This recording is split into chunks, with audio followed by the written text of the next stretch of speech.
Bonjour à tous, je vous leak et je vous détaille tout le nouveau format de qualification à la eSport World Cup qui inclut les EMEA Master Winter et un nouveau tournoi avec des équipes LEC. Donc voilà, ça inclut beaucoup de changements, mais je vais tout vous expliquer. Donc déjà pour commencer, début mars, on aura les EMEA Master qui commencent.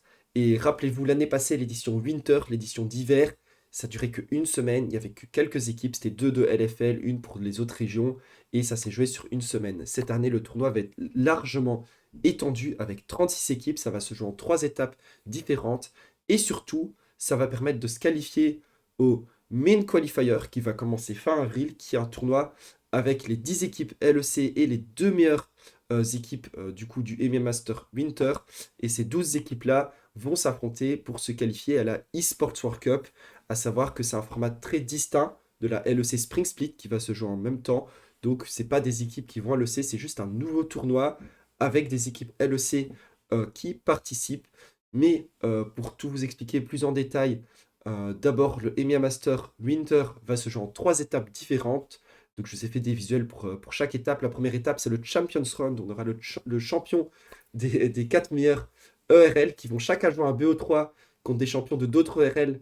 Les 5 à 8e meilleurs, c'est encore à déterminer, sachant qu'il y a 13 ERL, donc il n'y aura pas toutes les ERL sur cette phase-là. Donc la LFL va jouer la meilleure équipe de LFL va jouer un BO3 contre euh, une région de son choix. Et les équipes gagnantes de chacun de ces BO vont se qualifier directement au playoff du format qui est l'étape 3, alors que les perdants vont se qualifier à l'étape 2 qui est le group stage. Du coup, le group stage, on aura 32 équipes qui vont participer. On aura 2 à 4 équipes par ERL, c'est-à-dire que pour la LFL, il y aura 4 équipes qui participent au total au EMEA Master.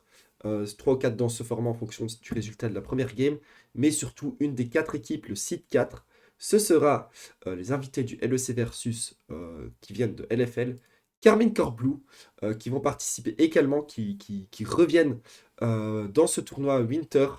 Donc voilà, il y aura du monde, il y aura des bonnes équipes. Ça va être très intéressant et ça va être très compétitif, surtout parce que c'est seulement le top 1 de chaque groupe qui va passer à la suite. Mais par contre, heureusement, tout se joue en BO3. Et du coup, suite à ça, on a chaque gagnant de groupe, ça fait 8 équipes, plus les 4 gagnants de la première étape qui vont se qualifier aux playoffs. Voilà, c'est écrit là, les playoffs, ce sera, je ne connais pas le format exact, mais de ce que j'ai entendu, ça se jouera en BO3 et en BO5, et il y aura un upper bracket, et tout va se jouer en double élimination. Donc c'est pour ça que ça va se jouer sur quelques semaines, ça va être un très long tournoi.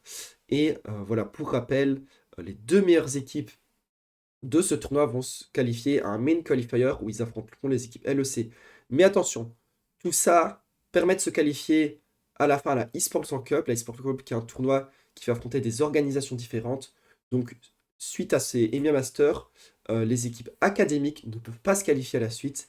Du coup, qu'est-ce que ça veut dire? Ça veut dire que s'il y a des équipes académiques qui se qualifient dans les phases finales, le tournoi des EMEA Masters pourrait inclure un nouveau bracket pour déterminer quelle est la meilleure équipe non académique en fonction des équipes qui se qualifient. Vous voyez, s'il n'y a pas moyen de départager les équipes non académiques suite au résultat des EMEA Masters, il y aura un nouveau bracket pour déterminer ça compétitivement. Donc voilà, ensuite, comme je vous l'ai montré, ces équipes vont se qualifier avec un tournoi avec les 10 équipes LEC. C'est un nouveau tournoi, ça se joue en parallèle à l'EC, c'est pas une intégration à l'EC, c'est juste que les équipes LEC participent à ça aussi.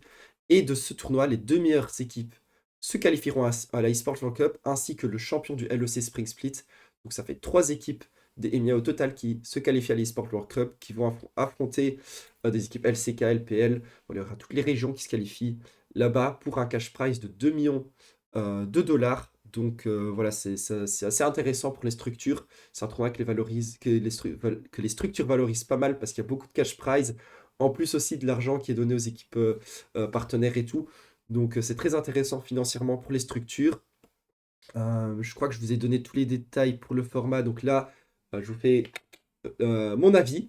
Mon avis là-dessus, c'est que en tant que grand enjoyer, on va dire, des ERL et du tier 2 en général, je pense que c'est super parce que ça revalorise les ERL en leur donnant l'opportunité de chacune briller à un grand tournoi, en leur donnant l'opportunité de s'affronter à des équipes LEC et en leur donnant l'opportunité à accéder à un gros cash prize également. Donc voilà, c'est vraiment ces trois choses-là qu'il faut pour moi pour valoriser le tier 2. Donc voilà, à ce niveau-là, je trouve ça super. Mais attention, je vous rappelle que ceci est un leak, c'est pas encore officiel. Les graphiques, c'est un peu la DA de l'eSport World Cup, mais c'est moi qui les ai fait pour Shipisport. Donc j'essaierai de vous mettre en bio dès qu'il sort un article sur Shipisport avec plus de détails sur le format, mais retenez bien que c'est un leak, c'est des sources qui m'ont donné cette info. Donc peut-être d'ici l'annonce officielle, il y aura quelques changements, mais des infos que j'ai eues, ce format devrait être assez définitif parce qu'il a été annoncé comme tel pas mal de ligues. Voilà, c'est comme ça qu'on m'a leak l'info. Euh, et voilà, donc restez branchés pour l'annonce officielle. Si vous voulez plus de détails, allez cliquer l'article. À part ça, je vous remercie de regarder cette vidéo. Ça fait un petit moment que j'ai plus fait vidéo YouTube, mais là, avec un mercato qui arrive, beaucoup de formats qui changent et tout, en 2026, il y aura pas mal de changements à la structure de tout l'e-sport LoL. Donc voilà, tant mieux, je vais avoir plein de contenu à vous proposer. Donc voilà, restez branchés sur la chaîne, n'hésitez pas à vous abonner. Et je vous dis à bientôt. Merci beaucoup. Si vous regardez cette vidéo, je vais aussi reprendre les streams d'infos, mercato, tout ça sur Twitch, si vous voulez me suivre là-bas. Donc, merci les gars, je vous dis à bientôt. Et voilà, j'espère que... dites-moi ce que vous pensez de ce format. Moi, en tout cas, je suis hyper enthousiaste pour cette année, pour voir comment tout ça va se jouer. Donc voilà, je suis assez content. Et voilà, je vous dis à bientôt. Merci.